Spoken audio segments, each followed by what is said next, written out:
Hi guys, welcome to movie showcase. 2017 release ചെയ്ത ഒരു action thriller മൂവിയാണ് കിഡ്നാപ്പ്. ഇതാണ് കാർല, നമ്മുടെ ഹീറോയിൻ. ഇവള് ഡിവോഴ്സ്ഡ് ആണ്, സിംഗിൾ മദർ ആണ്. ഇവള് ഈ ഷോപ്പിൽ ഒരു വെയിട്രസ് ആയിട്ട് വർക്ക് ചെയ്യുകയാണ്. ഈ കാണുന്നത് അവളുടെ മോൻ ഫ്രാങ്കി. ഇവള് തന്റെ മോനെ, അതായത് ഫ്രാങ്കിയെ പാർക്കിൽ കൊണ്ടുപോകാമെന്ന് പ്രോമിസ് ചെയ്തിരുന്നു. അവളുടെ ജോലിയൊക്കെ കൂടെയുള്ള ആൾക്ക് ഏൽപ്പിച്ചു കൊടുത്തിട്ട് ഇവരൊന്നിച്ച് പാർക്കിലേക്ക് പോവുകയാണ്. പാർക്കില് നല്ല തിരക്കുള്ളത് കൊണ്ട് തന്നെ ഫ്രാങ്കിയുടെ മേൽ നിന്നും കണ്ണെടുക്കാതെ അവരെ ശ്രദ്ധയോടെ നോക്കിക്കൊണ്ടിരിക്കുകയാണ് നമ്മുടെ ഹീറോയിൻ. ഹീറോയിൻ തന്റെ മകനെ അതുപോലെ ശ്രദ്ധിച്ചാണ് വളർത്തിക്കൊണ്ട് വന്നിരുന്നത്. അങ്ങനെ ഇരിക്കുമ്പോഴാണ് അവൾക്ക് അവളുടെ ലോയറിന്റെ പക്കൽ നിന്നും ഒരു കോള് വരുന്നത്. ഹീറോയിന്റെ ഹസ്ബൻഡ് ഫ്രാങ്കിയുടെ ഫുൾ കസ്റ്റഡി നേടിയെടുക്കാൻ ട്രൈ ചെയ്യുന്നുണ്ട്. അത് മാത്രമല്ല, പുള്ളി ഇപ്പം അത്യാവശ്യം നല്ലപോലെ സമ്പാദിക്കുന്നൊക്കെ ഉള്ളത് കൊണ്ട് കോടതി മിക്കവാറും ഫ്രാങ്കിയുടെ കസ്റ്റഡി അയാൾക്ക് കൊടുക്കുമെന്നെല്ലാം ആ ലോയർ സംസാരിക്കുന്നു. ഇത് കേട്ടതും നമ്മുടെ ഹീറോയിൻ വല്ലാണ്ടങ്ങ് ഷോക്കാകുന്നു. കാരണം അവൾക്ക് അവന്റെ ആ മോൻ മാത്രമാണുള്ളത്. അത് മാത്രമല്ല, അവൾ അവനെ പൊന്നുപോലെയാണ് വളർത്തിക്കൊണ്ട് വരുന്നതും. സംസാരിച്ച് തീരുന്നതിന് മുമ്പേ തന്നെ ഫോണിലെ ചാർജ് തീർന്ന് ഫോൺ ഓഫ് ആകുന്നു. തിരികെ നോക്കുമ്പോൾ മോനെ കാണുന്നില്ല. അവൻ ഇരുന്ന സ്ഥലത്ത് നിന്ന് നോക്കുമ്പോൾ അവന്റെ ഒരു ടോയ് മാത്രമാണ് അവൾക്ക് അവിടെ നിന്ന് ലഭിച്ചത്. അവിടെ എവിടെയെങ്കിലും കാണും എന്നോർത്ത് ഹീറോയിൻ തന്റെ മോനെ അവിടെയെല്ലാം അന്വേഷിക്കുകയാണ്. തന്റെ മകൻ മിസ്സായി എന്ന യാഥാർത്ഥ്യം ഹീറോയിൻ പതിയെ തിരിച്ചറിയുന്നു. ഹീറോയിൻ പേടിച്ച് അലറിക്കൊണ്ട് അതിലെല്ലാം ഓടി നടന്ന് തന്റെ മോനെ അന്വേഷിക്കുകയാണ്. അപ്പോഴാണ് കുറച്ച് ദൂരെയായിട്ട് ഒരു ലേഡി ഫ്രാങ്കിയെ കാറിനകത്തേക്ക് വലിച്ചു കയറ്റാൻ ശ്രമിക്കുന്നത് ഹീറോയിൻ കാണുന്നത്. ഹീറോയിൻ അലറിക്കൊണ്ട് ആ കാറിനടുത്തേക്ക് ഓടിയെത്തുന്നു. എന്നാൽ അവളെത്തിയപ്പോഴേക്കും ആ കാർ ലോക്ക് ചെയ്ത് കഴിഞ്ഞിരുന്നു. ഹീറോയിൻ ആ കാറിൽ പിടിച്ചുകൊണ്ട് ആ കാറിനൊപ്പം കുറച്ചു ദൂരം ഓടുന്നു.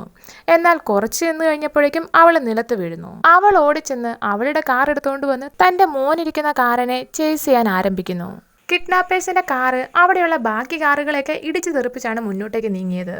ഹീറോയിൻ വളരെ വേഗത്തിൽ ആ കാറിനെ പിന്തുടരുകയും ചെയ്യുന്നു. കുറച്ചു ദൂരം ചെന്ന് കഴിഞ്ഞപ്പോഴേക്കും സിഗ്നൽ എത്തുന്നു. അതുകൊണ്ട് തന്നെ ആ കിഡ്നാപ്പേഴ്സിന്റെ വണ്ടി ആ സിഗ്നലിൽ നിർത്തിയിടുകയാണ്. ഹീറോയിൻ ആ വണ്ടിയുടെ അടുത്തേക്ക് ഓടിയെത്തി ഫ്രാങ്കി ഫ്രാങ്കി എന്ന് വിളിച്ച് അലറിക്കൊണ്ട് ആ ഡോർ ഓപ്പൺ ആക്കാൻ ശ്രമിക്കുന്നുണ്ട്. പക്ഷേ അവർ ഡോർ ഒന്നും ഓപ്പൺ ചെയ്തില്ല. സിഗ്നലിൽ നിർത്തിയിട്ടിരിക്കുന്ന മറ്റു വണ്ടികളോട് അവൾ സഹായം അഭ്യർത്ഥിക്കുന്നുണ്ട്. എന്നാൽ അതൊന്നും നടക്കുന്നുമില്ല. അത് മാത്രമല്ല, സിഗ്നൽ മാറിയപ്പോഴേക്കും ആ വണ്ടി അവിടെ നിന്നും പാഞ്ഞു പോവുകയും ചെയ്യുന്നു. അവളും ഓടിപ്പോയി തന്റെ വണ്ടി സ്റ്റാർട്ട് ചെയ്യുന്നു. പക്ഷേ ഇപ്പം നോക്കിയപ്പം കിഡ്നാപ്പേഴ്സിന്റെ വണ്ടി ഇതേ കാണാനില്ല. അവൾക്ക് ആകെപ്പാടെ പേടിയായിപ്പോയി. ഇനി എന്ത് ചെയ്യുമെന്ന് ഓർത്തുകൊണ്ട് അവൾ ദൈവത്തെ വിളിക്കുകയാണ്. തന്റെ കുഞ്ഞിനെ എങ്ങനെയെങ്കിലും കാട്ടിത്തരണം, ഇതല്ലാതെ മറ്റൊരു സഹായവും ഞാൻ ഇനി ആവശ്യപ്പെടില്ല എന്നൊക്കെ അവൾ ദൈവത്തോട് പ്രാർത്ഥിക്കുന്നു. കുറച്ചങ്ങ് മൂവ് ചെയ്ത് കഴിഞ്ഞപ്പോഴേക്കും അവൾക്ക് ആ കിഡ്നാപ്പേഴ്സിന്റെ കാറ് കാണാൻ സാധിച്ചു. ഹീറോയിൻ വളരെ ഫാസ്റ്റ് ആയിട്ട് വണ്ടി ഓടിച്ച് ആ കിഡ്നാപ്പേഴ്സിന്റെ കാറിന്റെ അടുത്തേക്ക് എത്തുന്നു. കാറിനെ വിടാതെ പിന്തുടരുകയും ചെയ്യുന്നു. കിഡ്നാപ്പേഴ്സ് ഹീറോയിന്റെ കണ്ണു വെട്ടിച്ച് അവരുടെ കാറിനെ മറ്റൊരു റോഡിലേക്ക് തിരിക്കുന്നു. എന്നാൽ ഇത് മനസ്സിലാക്കിയ ഹീറോയിനും ഒരു തരത്തെ ആ റോഡിലേക്ക് കയറി ചെല്ലുന്നു. കിഡ്നാപ്പേഴ്സ് ആണെങ്കിൽ അവരുടെ കാറ് ഫാസ്റ്റ് ആയിട്ട് മൂവ് ചെയ്യുകയാണ്. ആ റോഡിൽ കൂടെ തന്നെ പോകുന്ന മറ്റൊരു കാറുകാരനോട് പോലീസിനെ വിളിക്കണം എന്നൊക്കെ പറഞ്ഞ് അവൾ സഹായം അഭ്യർത്ഥിക്കാൻ ശ്രമിക്കുകയാണ്. ഇത് മനസ്സിലാക്കിയ കിഡ്നാപ്പേഴ്സ് അവരുടെ കമ്മ്യൂണിക്കേഷൻ തടയുന്നതിന് വേണ്ടിയിട്ട് കിഡ്നാപ്പേഴ്സിന്റെ കാറ് സ്ലോ ആക്കുകയും മറ്റും ചെയ്യുന്നു. ആ ലേഡി കിഡ്നാപ്പർ അവരുടെ വണ്ടിയിലുള്ള പല സാധനങ്ങളും നമ്മുടെ ഹീറോയിന്റെ വണ്ടിയുടെ നേരെ എറിയുന്നു. എന്നാൽ ഹീറോയിൻ ആവട്ടെ അതെല്ലാം മാനേജ് ചെയ്ത് ഒരു തരത്തിൽ അവരെ ഫോളോ ചെയ്ത് അവരുടെ വണ്ടിയുടെ അടുത്തെത്തുന്നു. എന്നാൽ അപ്പോഴേക്കും കിഡ്നാപ്പേഴ്സ് കാറിന്റെ വിൻഡോ ഓപ്പൺ ആക്കിയിട്ട് ഫ്രാങ്കിയുടെ കഴുത്തിൽ കത്തിയൊക്കെ വെച്ച് ഹീറോയിനോട് ഫോളോ ചെയ്തതെന്ന് പറഞ്ഞ് വാൺ ചെയ്യുന്നു. പേടിച്ചു പോയ ഹീറോയിൻ വേറെ നിവൃത്തിയില്ലാതെ ഏറെ സങ്കടത്തോടു കൂടി തന്നെ തന്റെ വണ്ടി മറ്റൊരു റോഡിലേക്ക് തിരിക്കുന്നു. കിഡ്നാപ്പേഴ്സിന്റെ കാറ് ദൂരേക്ക് പോകുന്നത് നമ്മുടെ ഹീറോയിൻ സങ്കടത്തോടെ നോക്കിയിരുന്നു. ഹീറോയിന്റെ വണ്ടിയിൽ ഫ്രാങ്കിയുടെ ഒരു ഫോട്ടോ ഉണ്ടായിരുന്നു. ആ ഫോട്ടോയിലേക്ക് നോക്കിയ ഹീറോയിന് അത്ര പെട്ടെന്ന് തോൽവി സമ്മതിക്കാൻ തോന്നിയില്ല. ഹീറോയിൻ കരഞ്ഞുകൊണ്ട് ആ ഫോട്ടോയോടും സംസാരിച്ച് റൂട്ട് മാറ്റി കിഡ്നാപ്പേഴ്സ് അറിയാതെ അവരുടെ വണ്ടിയെ ഫോളോ ചെയ്യാനും തുടങ്ങി. ഹീറോയിന്റെ കയ്യിൽ ഫോണില്ലാത്തത് കൊണ്ട് തന്നെ ആരുടെയും സഹായം അഭ്യർത്ഥിക്കാൻ അവൾക്ക് സാധിച്ചില്ല. ഈ കിഡ്നാപ്പിംഗ് വിഷയം ആരെങ്കിലും അറിയിക്കണമല്ലോ എന്ന് ഓർത്തുകൊണ്ടിരുന്നപ്പോഴാണ് ഹീറോയിന്റെ വണ്ടിയുടെ പിന്നാലെ ഒരു പോലീസ് ബൈക്ക് വരുന്നത് കണ്ടത്. ആ പോലീസുകാരന്റെ ശ്രദ്ധ ആകർഷിക്കുന്നതിന് വേണ്ടിയിട്ട് ഹീറോയിൻ തന്റെ വണ്ടിയെ ലെഫ്റ്റിലോട്ടും റൈറ്റിലോട്ടും എല്ലാം ഇട്ടുവെട്ടിക്കുന്നു. ഇത് കണ്ട് ആ പോലീസുകാരൻ വന്നിട്ട് വണ്ടി സൈഡാക്കാൻ അവളോട് പറയുന്നു. മുന്നിലുള്ള കാറുകാര് കിഡ്നാപ്പേഴ്സ് ആണ്, തന്റെ മോൻ അവരുടെ പക്കലുണ്ട്, അവരെ പിടിക്കുന്നൊക്കെ ഹീറോയിൻ ആ പോലീസുകാരനോട് ഒരു തരത്തിൽ പറഞ്ഞൊപ്പിക്കുന്നു. കാര്യങ്ങൾ ഏകദേശം പിടികിട്ടിയ പോലീസുകാരൻ കിഡ്നാപ്പേഴ്സിന്റെ കാറിന്റെ അടുത്തേക്ക് എത്തുന്നു. കിഡ്നാപ്പേഴ്സ് അവരുടെ കാറ് നിർത്താനെന്ന മട്ടിൽ പതിയെ സ്ലോ ആക്കുകയും പോലീസുകാരനിട്ട് നല്ലൊരു പണിയും കൊടുത്ത് അവിടെ ചെറിയൊരു ആക്സിഡന്റ് തന്നെ ക്രിയേറ്റ് ചെയ്യുകയും ചെയ്യുന്നു. ഹീറോയിന്റെ കാറും കിഡ്നാപ്പേഴ്സിന്റെ കാറും റോഡിനരികിലുള്ള പുൽത്തകിടിയിലായിട്ട് നിർത്തുന്നു. കിഡ്നാപ്പേഴ്സിന്റെ കാറിൽ നിന്നും കത്തിയൊക്കെ ആയിട്ട് ഒരുത്തൻ പുറത്തിറങ്ങുന്നു. അയാൾ ഹീറോയിനെ ആക്രമിക്കുന്നതിന് വേണ്ടിയിട്ട് അവളുടെ വണ്ടിയുടെ അടുത്തേക്ക് പാഞ്ഞെത്തുന്നു. ഹീറോയിൻ തന്റെ വണ്ടി ആദ്യം റിവേഴ്സ് എടുക്കുന്നു. പിന്നീട് അയാളെ ഉപദ്രവിക്കാമെന്ന മട്ടിൽ മുന്നോട്ടും എടുക്കുന്നു. ഹീറോയിന്റെ കാറ് മുന്നോട്ട് വരുന്നത് കണ്ട് ആ കിഡ്നാപ്പർ കുറച്ചു ദൂരം ഓടിയെങ്കിലും കുറച്ചങ്ങ് ചെന്ന് കഴിഞ്ഞപ്പോൾ അയാൾ ഓട്ടം മതിയാക്കുന്നു. ഹീറോയിനും വണ്ടി നിർത്തി പുറത്തിറങ്ങുന്നു.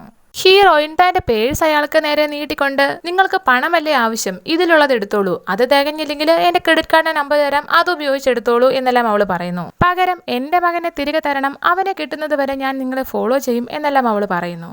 ആ കിഡ്നാപ്പർ ഹീറോയിന്റെ പേഴ്സുമായിട്ട് കാറിൽ കയറി ഡോർ അടയ്ക്കുന്നു. കുറച്ചു സമയങ്ങൾക്ക് ശേഷം മറ്റേ ലേഡി കിഡ്നാപ്പർ കാറ് തുറന്ന് പുറത്തിറങ്ങി വരുന്നു. പേടിച്ചു പോയ ഹീറോയിൻ അവളുടെ കാറിൽ കയറി കാറ് മുഴുവനായിട്ട് ലോക്ക് ചെയ്യുന്നു. ആ ലേഡി കിഡ്നാപ്പർ ഹീറോയിന്റെ അടുത്തെത്തി വളരെ സോഫ്റ്റ് ആയിട്ട് ഡോർ തുറക്കാനൊക്കെ പറയുന്നു. ഞങ്ങൾക്ക് വെറും $10,000 മതി, അതെടുത്ത് തന്നിട്ട് നീ നിന്റെ മകനെയും കൂട്ടിക്കൊണ്ട് പോക്കോ എന്നൊക്കെ ആ ലേഡി കിഡ്നാപ്പർ വളരെ സോഫ്റ്റ് ആയിട്ട് ഹീറോയിനോട് സംസാരിക്കുന്നു. വേറെ നിവൃത്തിയില്ലാതെ ഹീറോയിൻ ആ പുള്ളിക്കാരിക്ക് വേണ്ടിയിട്ട് ഡോർ ഓപ്പൺ ആക്കുന്നു. പുള്ളിക്കാരി ബാക്ക് സീറ്റില് ഹീറോയിന്റെ പിന്നിലായിട്ട് സ്ഥാനം ഉറപ്പിക്കുന്നു. ആ ലേഡി കിഡ്നാപ്പർ ഫ്രാങ്കി ഇരിക്കുന്ന കാറിനെ ഫോളോ ചെയ്തു പോകാനായിട്ട് നമ്മുടെ ഹീറോയിനോട് ആവശ്യപ്പെടുന്നു. കുറച്ചു ദൂരം ട്രാവൽ ചെയ്ത് കഴിഞ്ഞപ്പോഴേക്കും വണ്ടി ഒരു ടണലിലെത്തി. ടണലിനുള്ളിൽ ഇരുട്ടായതുകൊണ്ട് തന്നെ ആ ഗ്യാപ്പിലെ ലേഡി കിഡ്നാപ്പർ നമ്മുടെ ഹീറോയിനെ കഴുത്ത് ഞെരിച്ചു കൊല്ലാൻ ശ്രമിക്കുന്നു. എന്നാൽ ഹീറോയിൻ ഒരു തരത്തിൽ രക്ഷപ്പെട്ട് ആ പുള്ളിക്കാരിനെ ഓടുന്ന വണ്ടിയിൽ നിന്നും തള്ളി താഴെയിടുന്നു. അതും ആ ടണലിനുള്ളിൽ വെച്ച് തന്നെ. ടണലിന് വെളിയിൽ മറ്റേ കിഡ്നാപ്പർ ലേഡി കിഡ്നാപ്പറിന്റെ വരവും കാത്തു നിൽക്കുന്നുണ്ടായിരുന്നു. ഹീറോയിൻ ആ ലേഡി കിഡ്നാപ്പറിന്റെ കോട്ടൂരിയിട്ടതിനു ശേഷം കൈ കൊണ്ട് പൊക്കോ എന്ന് കാണിക്കുന്നു. അത് ആ ലേഡി കിഡ്നാപ്പർ ആണെന്ന് തെറ്റിദ്ധരിച്ച് ഫ്രാങ്കിയും കൊണ്ട് ആ കിഡ്നാപ്പർ മുന്നിലും നമ്മുടെ ഹീറോയിൻ പിന്നിലുമായി നീങ്ങി തുടങ്ങി. എന്നാൽ കുറച്ചു ദൂരം ചെന്ന് കഴിഞ്ഞപ്പോഴേക്കും അയാൾക്ക് യാഥാർത്ഥ്യം മനസ്സിലായി. ഹീറോയിനെ അയാൾ തിരിച്ചറിഞ്ഞു. കിഡ്നാപ്പർ വണ്ടിയുടെ സ്പീഡ് കൂട്ടുന്നു. ഹീറോയിനും കിഡ്നാപ്പർ ഫ്രാങ്കിയെ റോഡിലേക്ക് തൂക്കി പിടിച്ചുകൊണ്ട് നമ്മുടെ ഹീറോയിനെ ഭീഷണിപ്പെടുത്തുന്നു. പേടിച്ചു പോയ ഹീറോയിൻ വേറെ നിവൃത്തിയില്ലാതെ ഏറെ സങ്കടത്തോടെ അലറിക്കൊണ്ട് അവളുടെ വണ്ടി അവിടെ സ്റ്റോപ്പ് ചെയ്യുന്നു. തന്റെ മകൻ തന്നിൽ നിന്നും ദൂരേക്ക് അകലുന്ന കാഴ്ച ഹീറോയിന് താങ്ങാൻ പറ്റുന്നതായിരുന്നില്ല. അവൾ ആ വണ്ടിയിലിരുന്ന് തന്റെ മകനെ വിളിച്ചു കരയുന്നു. കുറച്ചു സമയങ്ങൾക്ക് ശേഷം ഹീറോയിൻ വീണ്ടും തന്റെ മകന് വേണ്ടിയിട്ടുള്ള യാത്ര ആരംഭിച്ചു. വഴിയരികിൽ വെച്ച് കണ്ട അപരിചിതരോട് തന്റെ മകനെ കിഡ്നാപ്പ് ചെയ്ത വിഷയവും കിഡ്നാപ്പേഴ്സിന്റെ വണ്ടിയുടെ അടയാളവും വണ്ടി നമ്പരും എല്ലാം പറഞ്ഞു കൊടുത്തിട്ട് പോലീസിനെ അറിയിക്കാൻ അവൾ ആവശ്യപ്പെടുന്നു. ഒട്ടും സമയം കളയാതെ അവൾ അവളുടെ മകന് വേണ്ടിയിട്ട് വേഗത്തിൽ വണ്ടി എടുത്തുകൊണ്ട് പോകുന്നു. കുറച്ചു ദൂരം ചെന്ന് കഴിഞ്ഞപ്പോഴേക്കും അവിടെ ഒരു ആക്സിഡന്റ് നടന്നതിന്റെ പേരിൽ വണ്ടിയൊക്കെ നിർത്തിയിട്ടിരിക്കുന്നത് ഹീറോയിൻ കാണുന്നു. അത് ആ കിഡ്നാപ്പേഴ്സിന്റെ കാറാണെന്ന് മനസ്സിലാക്കിയ ഹീറോയിൻ തന്റെ മകനെ വിളിച്ച് കരഞ്ഞുകൊണ്ട് ആ വണ്ടിയുടെ അടുത്തേക്ക് ഓടിയെത്തുന്നു. എന്നാൽ ആ കിഡ്നാപ്പർ തന്റെ മകനെയും കൊണ്ട് അവിടം വിട്ട് കടന്നു കളഞ്ഞു എന്ന സത്യം ആൾക്കൂട്ടത്തിൽ ഒരാൾ പറഞ്ഞ് ഹീറോയിൻ തിരിച്ചറിയുന്നു. അയാള് പറഞ്ഞത് പ്രകാരം തൊട്ടടുത്തുള്ള പോലീസ് സ്റ്റേഷനിലും ഹീറോയിൻ കിഡ്നാപ്പേഴ്സിനെതിരെ കേസ് കൊടുക്കുന്നു. പോലീസ് സ്റ്റേഷനിലെ മിസ്സിംഗ് കേസുകൾ കണ്ട ഹീറോയിൻ ഇവിടെ ഇരുന്നിട്ട് ഇനി കാര്യമില്ല എന്ന് മനസ്സിലാക്കി കിഡ്നാപ്പേഴ്സിനെ തപ്പി വീണ്ടും ഇറങ്ങുകയാണ്. ഭാഗ്യമെന്ന് പറയട്ടെ, ഇത്തവണയും കിഡ്നാപ്പേഴ്സിന്റെ വണ്ടി ഹീറോയിന്റെ കണ്ണിൽ പെടുന്നു. മറ്റൊന്നും ആലോചിക്കാതെ ഹീറോയിൻ തന്റെ വണ്ടി കൊണ്ടുപോയി കിഡ്നാപ്പേഴ്സിന്റെ വണ്ടിക്കിട്ട് ആഞ്ഞിടിക്കുകയാണ്. ഇത് കണ്ട് ഷോക്കായ കിഡ്നാപ്പർ വണ്ടി സ്പീഡിൽ ഓടിക്കുകയാണ്. ഹീറോയിൻ വിടാതെ പിന്തുടരുകയും ചെയ്യുന്നു. കിഡ്നാപ്പർ റോഡിലൂടെ പോയ ഒരു പെൺകുട്ടിയെ ഇടിച്ചു തെറിപ്പിച്ച് സ്പീഡിൽ മുന്നോട്ട് പോകുന്നു. ആ പെൺകുട്ടിയെ രക്ഷിക്കാൻ നോക്കുന്നത് വഴി നമ്മുടെ ഹീറോയിന് നല്ല രീതിയിൽ പരിക്കൊക്കെ പറ്റുന്നുണ്ട്. എങ്കിലും അതൊന്നും കാര്യമാക്കാതെ അവള് ആ കിഡ്നാപ്പേഴ്സിനെ ഫോളോ ചെയ്യുന്നു. കിഡ്നാപ്പർ ഇത്തവണ വീണ്ടും മോനെ കാണിച്ച് ഭീഷണിപ്പെടുത്തുന്നതിനായിട്ട് ഡോർ ഓപ്പൺ ആക്കുന്നു. എന്നാൽ ഹീറോയിൻ ആ ഡോറിനിട്ടും വണ്ടിക്കിട്ടുമെല്ലാം തന്റെ വണ്ടി ഉപയോഗിച്ച് നല്ല ഇടി കൊടുക്കുന്നു. പക്ഷെ കുറച്ചു ദൂരം ചെന്ന് കഴിഞ്ഞപ്പോഴേക്കും ഹീറോയിന്റെ വണ്ടിയിലെ പെട്രോൾ തീരുന്നു. വേറെ നിവൃത്തിയില്ലാതെ ഹീറോയിൻ തന്റെ വണ്ടിയിൽ നിന്നും ഇറങ്ങി കിഡ്നാപ്പേഴ്സിന്റെ വണ്ടിയുടെ പുറകെ ഓടുന്നു. പക്ഷെ എത്ര സ്പീഡിൽ ഓടിയാലും ഒരു വണ്ടിയുടെ ഒപ്പം ഓടിയെത്താനൊന്നും ആരെ കൊണ്ട് സാധിക്കില്ലല്ലോ. അതുകൊണ്ട് തന്നെ ആ റോഡിലൂടെ വന്ന വണ്ടിക്കാരനോട് കാര്യങ്ങളൊക്കെ പറഞ്ഞുകൊണ്ട് അവള് സഹായം അഭ്യർത്ഥിക്കുന്നു. പക്ഷെ ഈ വഴി ഒരു ഡെഡ് എൻഡ് ആണ്, അങ്ങോട്ട് പോയിട്ട് കാര്യമില്ല എന്നൊക്കെയാണ് ഇയാള് പറയുന്നത്. ഇവരിങ്ങനെ സംസാരിച്ചുകൊണ്ടിരിക്കവേ കിഡ്നാപ്പർ ഇവരുടെ വണ്ടിക്കിട്ട് വന്ന് ആഞ്ഞിടിക്കുന്നു. കിഡ്നാപ്പർ ഹീറോയിനെ കൊലപ്പെടുത്താൻ ശ്രമിക്കുന്നുണ്ടെങ്കിലും അയാളുടെ കയ്യിൽ നിന്നും അവള് നൈസായിട്ട് എസ്കേപ്പ് ആവുകയും അയാളെ അവള് കൊലപ്പെടുത്തുകയും ചെയ്യുന്നു. അയാളുടെ വണ്ടിയിൽ ഹീറോയിന്റെ മകൻ ഉണ്ടായിരുന്നില്ല. അയാളുടെ പേഴ്സിലെ രേഖകൾ ഉപയോഗിച്ച് അയാൾ താമസിക്കുന്ന വീടും അവൾ കണ്ടെത്തുന്നു. വീടിനുള്ളിലെ ഓരോ മുറിയും അവൾ കെയർഫുൾ ആയിട്ട് പരിശോധിക്കാൻ തുടങ്ങി. ഈ സമയം മറ്റേ ലേഡി കിഡ്നാപ്പർ അവൾ കുറെ മുമ്പ് കാറിൽ നിന്ന് തള്ളിവിട്ട ആ ലേഡി കിഡ്നാപ്പർ അങ്ങോട്ടേക്ക് കയറി വരുന്നു. പുള്ളിക്കാരി തന്റെ ഹസ്ബൻഡിനെ വിളിച്ച് അതിലെല്ലാം കറങ്ങി നടന്നതിന് ശേഷം തൊട്ടടുത്തുള്ള വെയർ ഹൗസിലേക്ക് പോകുന്നു. ആ ഗ്യാപ്പില് ഹീറോയിൻ അവിടെ നിന്നും കിട്ടിയ ഫോൺ ഉപയോഗിച്ച് അവൾ പോലീസിനെ വിളിക്കുന്നു. ഹീറോയിൻ പോലീസുകാരോട് ഡീറ്റെയിൽ ആയിട്ടെല്ലാം പറയുകയും അവൾ നിൽക്കുന്ന അഡ്രസ്സ് കൊടുക്കുകയും ചെയ്യുന്നു. പോലീസുകാരെത്താൻ 15 മിനിറ്റ് എടുക്കും എന്ന് പറയുന്നത് കേട്ട ഹീറോയിൻ എന്ത് ചെയ്യും എന്നറിയാതെ നിൽക്കുകയാണ്. ഈ സമയം വെയർഹൌസിൽ പോയ ആ ലേഡി കിഡ്നാപ്പർ തിരിച്ചു വരുന്നു. ഫോൺ കാണാണ്ടായപ്പോഴേക്കും പുള്ളിക്കാരിക്ക് ചെറിയ ഡൗട്ട് അടിച്ചു. പുള്ളിക്കാരി പതിയെ കാറിന്റെ കീയൊക്കെ എടുത്ത് വണ്ടി ഓടിച്ച് പുറത്തേക്ക് പോകുന്നു. ആ ഗ്യാപ്പില് നമ്മുടെ ഹീറോയിൻ വെയർ ഹൗസ് സെർച്ച് ചെയ്യാൻ തുടങ്ങി. വെയർ ഹൗസിന്റെ മുകളിലായി ഒളിപ്പിച്ചു വെച്ചിരുന്ന തന്റെ മകൻ ഫ്രാങ്കിയെയും കൂടെ 2 പെൺകുട്ടികളെയും ഹീറോയിൻ കണ്ടെത്തുന്നു. ഈ സമയം ഹസ്ബൻഡിന്റെ ഡെഡ് ബോഡിയൊക്കെ കണ്ട് തിരിച്ചെത്തിയ ലേഡി കിഡ്നാപ്പർ നമ്മുടെ ഹീറോയിനെ കൊലപ്പെടുത്തുന്നതിന് വേണ്ടിയിട്ട് തോക്കൊക്കെ എടുത്ത് റെഡിയാക്കുന്നു. ഫ്രാങ്കിയെ ഒരു തരത്തിലും മേളിൽ നിന്നും അവൾ താഴേക്ക് ഇറക്കുന്നു. കൂടെയുള്ള മറ്റ് 2 പെൺകുട്ടികളെയും അവൾ രക്ഷിക്കാൻ ശ്രമിച്ചെങ്കിലും പേടി കാരണം ആ പെൺകുട്ടികളും മുകളിൽ നിന്നും താഴേക്ക് ഇറങ്ങുന്നുണ്ടായിരുന്നില്ല. എങ്കിലും നിങ്ങളെ രക്ഷിക്കാൻ ഞാൻ തിരിച്ചു വരും എന്ന് ഹീറോയിൻ ആ പെൺകുട്ടികൾക്ക് വാക്ക് നൽകിയതിനു ശേഷം തന്റെ മകനെയും കൊണ്ട് അവിടെ നിന്നും രക്ഷപ്പെടാൻ ശ്രമിക്കുന്നു. വെയർ ഹൗസിലെ സൗണ്ട് കേട്ടെത്തിയ ലേഡി കിഡ്നാപ്പറിനെ ഹീറോയിൻ ഒളിഞ്ഞിരുന്ന് തൊട്ടടുത്ത പുഴയിലെ വെള്ളത്തിൽ തള്ളിയിട്ട് കൊല്ലുന്നു. ആ ലേഡി കിഡ്നാപ്പറിന്റെ കഥ കഴിച്ചതിനു ശേഷം ഹീറോയിൻ ബാക്കിയുള്ള 2 പെൺകുട്ടികളെ രക്ഷിക്കുന്നതിനായി വെയർ ഹൗസിലേക്ക് തിരികെ എത്തുന്നു. ഹീറോയിൻ പെൺകുട്ടികളെ രക്ഷിക്കാൻ ശ്രമിച്ചുകൊണ്ടിരിക്കവേ പുറകിൽ ഒരുത്തൻ തോക്ക് കേട്ട് വന്ന് നിൽക്കുന്നു. പുള്ളിക്കാരൻ തൊട്ടപ്പുറത്തെ വീട്ടിൽ താമസിക്കുന്ന ആളാണ്. നീ ആരാണ്, നീ എന്താണ് ഇവിടെ ചെയ്യുന്നത് എന്നെല്ലാം അയാൾ ഹീറോയിനോട് ചോദിക്കുന്നു. തന്റെ മകനെ ഈ വീട്ടിലുള്ളവർ കിഡ്നാപ്പ് ചെയ്തുകൊണ്ട് വന്നതാണ്. ഈ വീട്ടിലുള്ളവർ കിഡ്നാപ്പേഴ്സ് ആണ്. അതുമാത്രമല്ല ഈ വീടിന്റെ മുകളിൽ ഇനിയും കുട്ടികളുണ്ട് എന്നെല്ലാം ഹീറോയിൻ അയാളോട് തുറന്നു പറയുന്നു.